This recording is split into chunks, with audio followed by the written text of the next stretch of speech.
The Distressor compressor was the brainchild of Empirical Labs founder David Derr, who was a former employee of Eventide. The remit was to create one single compressor that incorporated all the best elements of his favourite units, so a sort of Swiss Army knife of compression sounds and features. The main units he was trying to blend were the URI 1176, the LA2A, plus the Allison Research Game Brain.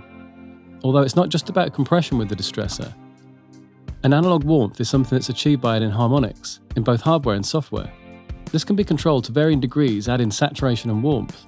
When compression is engaged, there are many settings from full nuke to a more transparent effect. I particularly like the heavy setting on drums and blending them in parallel to add character.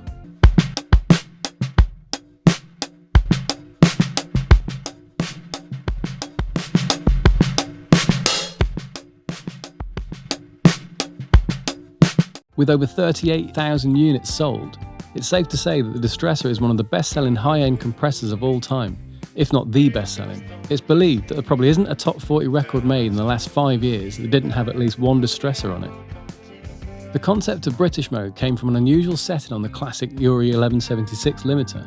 The unit was designed to have only 4 ratios, each ratio being engaged by selecting one of 4 buttons.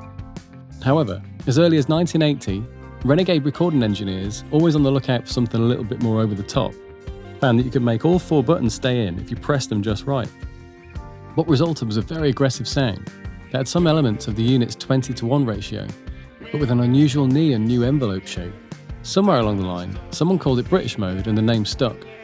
The Distressor definitely fulfills its design brief for me, and the hardware unit is particularly good when pushed to its limits.